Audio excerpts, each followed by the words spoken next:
My name is Claudia Webb, and it's a huge honor to be with you today to mark the 40th anniversary of the storming of the Golden Temple by Indian troops, the genocide which caused the death of thousands and hundreds of Sikhs and horrified the wider community. We must remember as well what followed that atrocity, the massacre of thousands of innocent Sikhs by mobs, and to mourn their loss and the lack of justice for their murder. It took 34 years for the first person to be convicted over the genocide. 34 years. And hardly any others have even been put on trial. A situation that is simply not good enough and must change. And the passing of time is no excuse. Those who perpetrated or planned the atrocity must be brought to account for their crimes. That undoubtedly includes many senior figures in the government at the time, and the role of the institutional anti-Sikh racism at the highest levels, as the powerful sought to stamp out the Sikhs' passion for self-determination, autonomy and independence.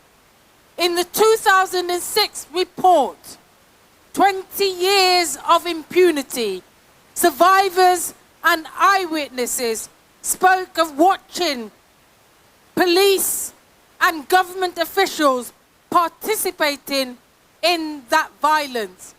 We cannot ignore this. They spoke of the murder, sexual violence, mutilation they witnessed, but also they spoke of families of other faiths who hid their Sikh neighbours in solidarity from the mobs. We must applaud this. The Indian government whipped up the genocide because it wanted to suppress, to eradicate the Sikhs' desire for self-determination and to maintain its iron grip on Punjab.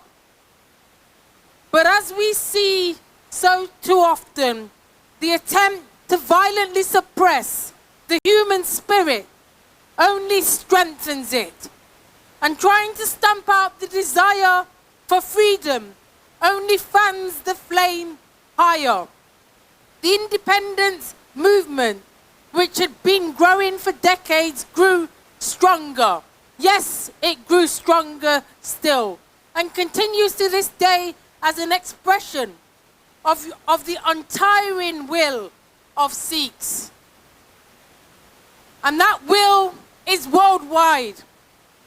It's about self-determination in their homeland.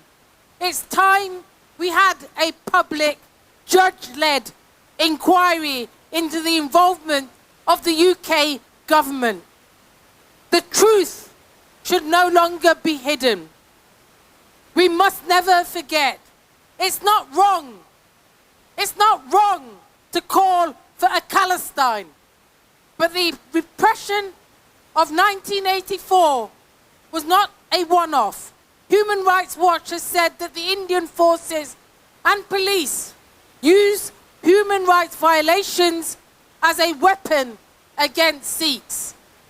And that the 21st century, thousands have been murdered in staged shootouts and buried without identification and with no criminal investigation.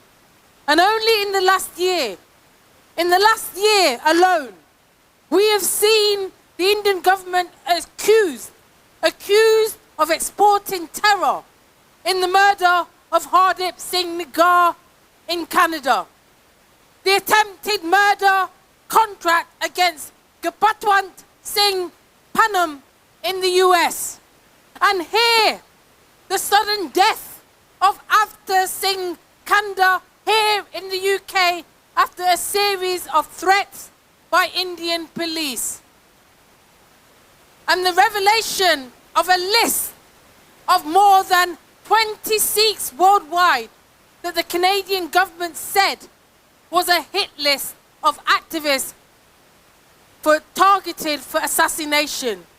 And of course, as we here mark the genocide and the atrocities against Sikhs in Amritsar and around India, our minds must also turn to the genocide being inflicted as we speak on the people of Palestine in Gaza and the war crimes in the West Bank.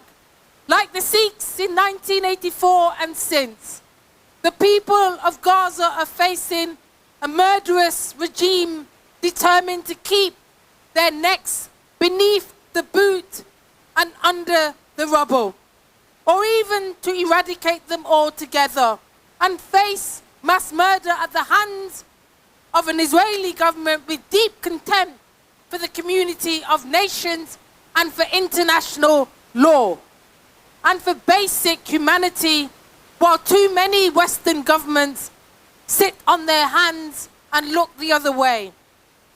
Tens of thousands of innocent Palestinians have already been murdered and maimed, and more are added every day.